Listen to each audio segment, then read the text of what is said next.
So hello dear student, কেমন আছো? I hope প্রত্যেকে শুধু ভালো না, ভীষণ ভালো আছো। স্ক্রিনের ওপর একটা কোশ্চেন দেখা যাচ্ছে, তাই না? এই প্রশ্নটা আমরা মন দিয়ে ধ্যান দিয়ে পড়বো, বুঝবো, তারপর করব। কি বলেছে দেখো, প্রত্যেক ত্রিভুজের বহিঃকেন্দ্রের সংখ্যা কয়টি?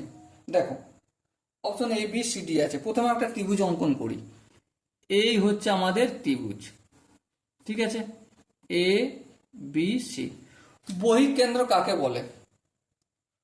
দুটো বাহু, হ্যাঁ, দুটো বাহুর সরি, বহিঃকেন্দ্র হচ্ছে এই যে ত্রিভুজ এবিসি, এর কটা কোণ? তিনটে কোণ, হ্যাঁ। এই যে এখানে দেখো, এটা বি এর একটা বহিঃকেন্দ্র তৈরি করেছে, হ্যাঁ, বহিঃকোণ। আর এখানে একটা সি এর বহিঃকোণ তৈরি করেছে, তাই না? এই দুটোকে অর্ধেক করব, হ্যাঁ।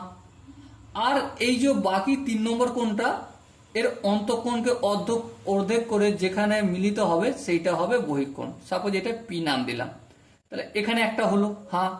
আবার একইভাবে এদিকে যাবে, এদিকে আসবে, আর এখানে একটা তৈরি করবে পি কিউ।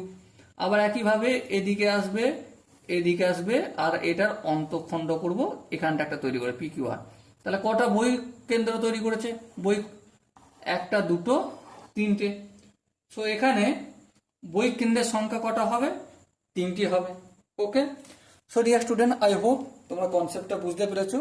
যদি কোনো জায়গায় বুঝতে অসুবিধা থাকে, ডাউট থাকে বা কনফিউশন থাকে, তার জন্য কি করতে হবে? কমেন্টে জানাতে হবে। ওকে। সো দেখা হচ্ছে পরবর্তী সেশনে। ততক্ষণ মধ্যে ভালো থেকো, সুস্থ থেকো এবং জয় হিন্দ।